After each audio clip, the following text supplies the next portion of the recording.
নমস্কার বন্ধুরা, তো ছোট আর একটা মিনি ব্লগে তোমাদের সবাইকে স্বাগত। তো দেখো সকালটা এখান থেকে শুরু করছি। তো সকালে দেখো ছেলেকে ব্রাশ করতে বসিয়ে দিয়েছি, ও নিজে নিজে একটু ব্রাশ করে নিচ্ছে।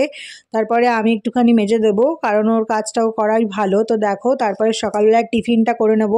সকালে আজকে তেমন কিছু করিনি, রুটি চাই খেয়ে নিয়েছিলাম, ওকে একটা স্মুদি করে দিয়েছি, তো সেটাই ও খাবে।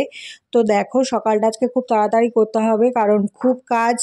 কালকে জামা কাপড় কাচিনি, আজকে প্রচুর জামা কাপড় কাচা আছে। তো দেখো সকালে ওকে ফ্রেশ করিয়ে বিছানাটাকে গুছিয়ে ওকে বসিয়ে দিয়েছি। বিছানাটাকে একটু গুছিয়ে নিলাম, নাহলে সারাদিন পরে থাকবে। তারপর দেখো প্রচুর জামা কাপড় জমে গেছে, এগুলোকে আজকে কাচবো, কেচে মেলে দিতে হবে, কারণ রোদ্দুরটা সকালেই থাকে, তারপরে বিকালবেলা তো থাকে না। তারপরে রান্নাটা করে নেবো। তো দেখো রান্নাটাও হয়ে গেছে। তো দেখো তোমাদের সামনে পরিবেশন করে দিচ্ছি। তো আজকে বেশি কিছু রান্না করিনি, আজকে তো আমাদের নিরামিষ শনিবার।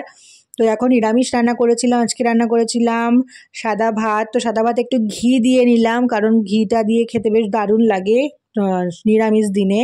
তো দেখো ভাতটা খুব গরম ছিল, এই জন্য ঘিটা দিয়েছি, অমনি গলে গেছে। তো দেখো সাজিয়ে দিচ্ছি একটু। আজকে রান্না করেছিলাম পটল ভাজা, মুগ ডাল, তারপরে সয়াবিন আলুর তরকারি। তোমরা এটা লাল দেখে মনে করো না যে অনেক বেশি লঙ্কা দিয়েছি, এর মধ্যে টমেটো দেওয়া আছে, ওই জন্য কালারটা লাল এসছে। তো তারপর দেখো আম দিলাম, একটু আমও নিয়ে নিয়েছিলাম, পাঁপড় ভাজাও নিয়ে নিয়েছিলাম। তো এভাবেই থালাটাকে সাজিয়ে দিলাম। তো কেমন হয়েছে অবশ্যই কমেন্ট করে জানিও।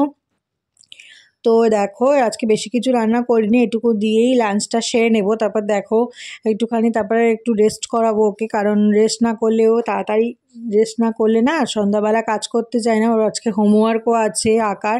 এবার দেখো একটুখানি ঘুমিয়ে নিল দুজন, তো আমি ঘুমাইনি। তো দেখো পায়ের দিকে খেলনাগুলো রেখে দিয়েছে, কারণ খেলনাও ঘুমাচ্ছে ওর সাথে সাথে, সেই জন্য দেখো খেলনাগুলোকে ওর ঘুম পাড়িয়ে দিয়েছে, দিয়ে তারপরে ও ঘুমাচ্ছে। তো তোমাদের বাড়ি কেউ এরকম করে অবশ্যই কমেন্ট করে জানিও। তারপর দেখো সন্ধ্যাবেলা ঘুম থেকে উঠে গেছে, উঠে দেখো খেলছে।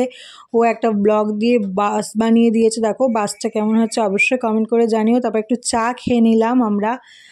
ও চা খাইনি, ওকে দুধ কর্নফ্লেক্স খাইয়ে দিই। তো তারপর দেখো বসিয়ে দিয়েছি আঁকতে, ওর আঁকাটা কমপ্লিট হয়নি, কালকে আঁকা আছে রবিবার। তো এই পর্যন্তই ব্লগটা থাকলো, কেমন লাগলো অবশ্যই কমেন্ট করে